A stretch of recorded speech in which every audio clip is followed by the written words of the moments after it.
එයා මගේ නංගව පැහැරගෙන ආවේ. එහෙම දැන් නෙවෙයි උනේ. මම එයාගේ පස්සේ ගියේ නැත්නම් එයා දැන්ටමත් රාක්ෂීනි කෑමක් වෙලා. එතකොට කොහෙද මේ රාක්ෂයා? ඔයා රාක්ෂී දැක්කද? ඔයාව දැක්කද? ඔයාට අපි මෝඩේ වගේ පේනවද?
ඔයාලට බැරි වෙයි වගේ තාත්තම්ම කරෙන් කියන්න.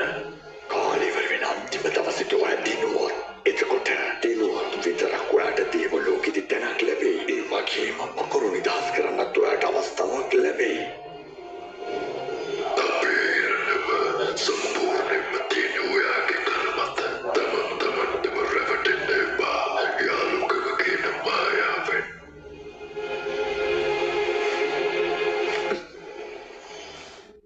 මමයි භයානක යක්ෂයා. දුවලගෙන් හැංගුණොත් හොඳයි.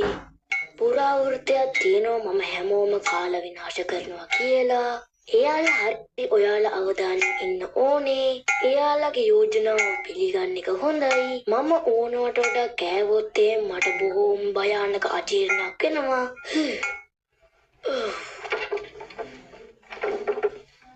ආහාර ගෙනාවා. බබා ඔය දවස් ගානකින් කාලා නෑනේ.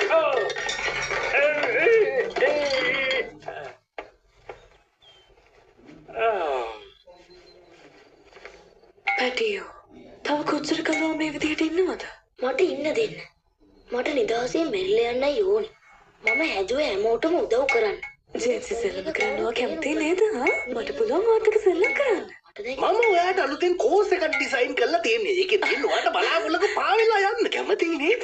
අනේ දෙයනේ මම S2 පියාගත්තාම මං අතුරුදහන් වෙලා යනවනම්.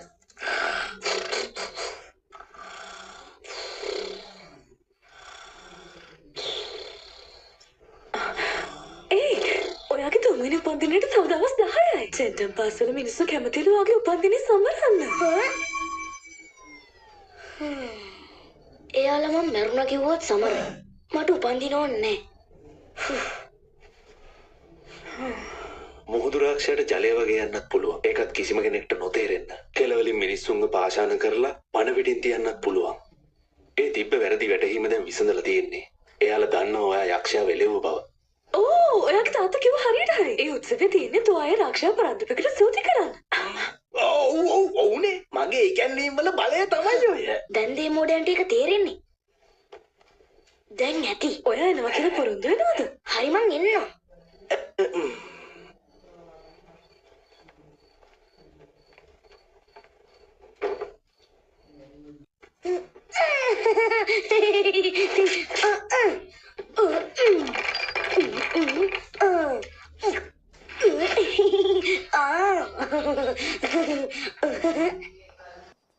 ඇයි ඔයාගේ උපන්දිනය ගැන එයාට බොරු කිව්වේ?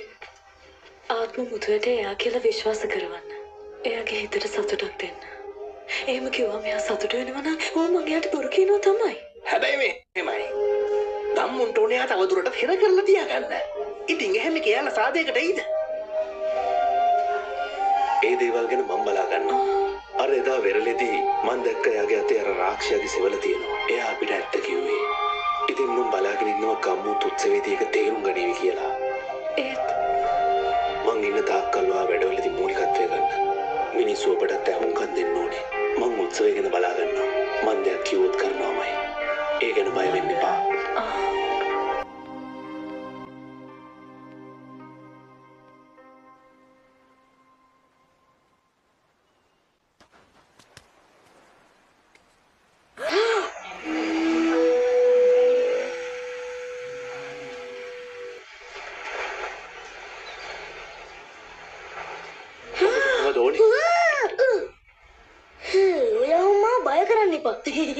මගේ උපන්දිනේට තව දවස් 10යි. එදාට ගමේ හැමෝම සමරන්න එකට එනවා. මං වාට පාරත් ඇඳ එද්දි අතරමං වෙයි කියලා. ශ්‍රීමත් නේ බලකොටුව? ඔව් එතන. ඔයා එදාට එනව නේද? බලමු කියන්නේ කවුරුනාවත් කමන්නේ ඔයා එදාට අනිවාර්යෙන් එන්න ඕනේ. ඒ මොකද? ඔයා මගේ එකම යාළුවා හින්දා. ඔබ මගේ එකම යාළුවා තමයි. ඔබට වෙනත් දෙල්ලින් තියෙනවද? මොකද ඔබ මගේ ජීවිතේ බේරුවා. ඉතින් ඒ වෙනුවෙන් කළ හැකි සෑම දෙයක්ම මම ඉටු කරනවා. ඉල්ලීම්? ඒක තමයි මම කිව්වේ. ඔයා මගේ සාදට එන එක මගේ ඉල්ලීම. මම යන්නම්. එහෙනම් හරිනේ එදාට හම්බෙමු.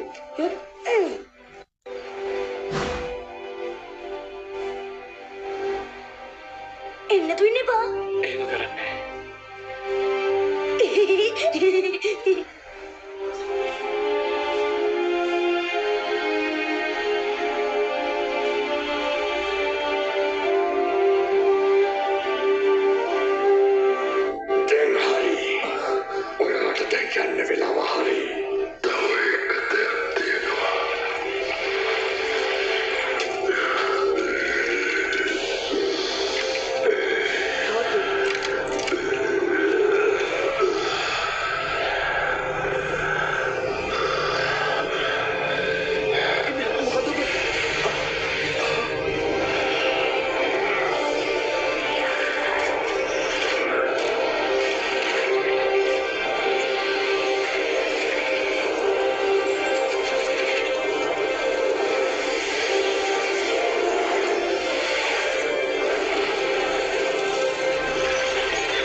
කරාම.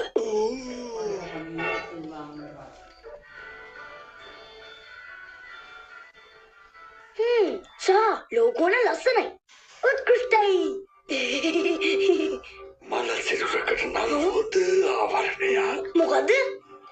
මම තමයි ඔබේ මාස්ටර්. ඔයා කැමතිද රාජ්‍ය? ඔබේ මාස්ටර් දන්නවා. ඉතින් මං යාළුවෙක් ඔයාගේ. ඔයා වෙන්න ඇති අර ෂේන්ද කවුද කියන එක කෙනා. ෂේන් ගොන්. ගොංගොංගො? නෑ මං ගොම්බොන්. ඉතින් මං ඇත්තටම මෙහෙට ආවා කවුද කියලා හෙලි කරන්න. මට ඔයා කියන එක තේරෙන්නේ.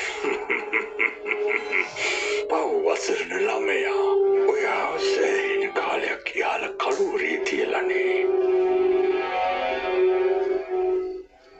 ඔන්න එහෙනම් පිළිගන්න අපේ උපන්දින ළමයා.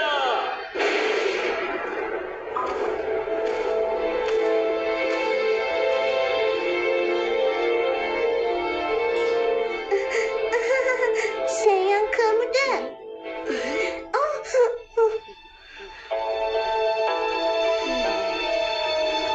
අද තමයි තරුණ ශිෂ්‍යය ඔයාගේ උපන්දිනේ. ඉතින් මම ලෑස්ති වෙන්න ඔයාට උපන්දින තෑග්ග දෙන්න.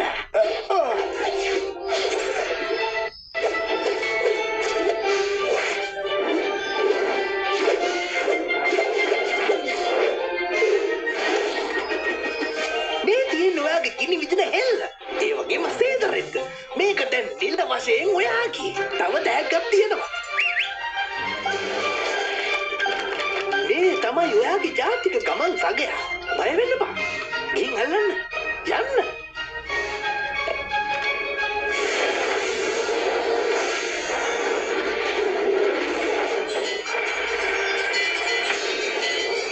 ඔය තමයි මගේ දුකට සපට ඉන්න මගේ එකම වස්තු. එයාට පුළුවන් අයිතිකාරයාගේ ගතිගුණ තේරුම් ගන්න එක එක ස්වරූප වලට වෙනස් වෙන්න. කොහොමද ඒක? එතකොට ඇයි එයා ඔයා එක්ක එද්දි ඌරෙක්ුනේ?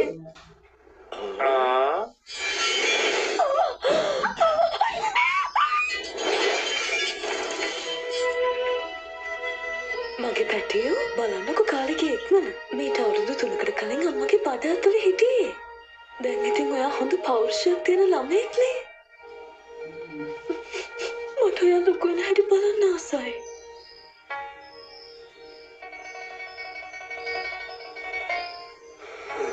ඇයි යාගේ උපන්දින දවසේ වගේ කතා කියන්නේ? මං ඔයාගේ ආරක්ෂාවට පොඩි දෙයක් කරලානේ තියෙන්නේ. මං දන්න ඔයාට මං නිතරම සැර කළා. ඔයා එකට කේන්තියෙන් හිටියේ. ඒත් මං කලේ මට හොඳයි කියලා හිතුන දේ. නේෂා, ඔයාට තව ගොඩක් දුර යන්න තියෙනවා. අනිත් අය කියන දේවල් ගැන අහන්න යන්න එපා.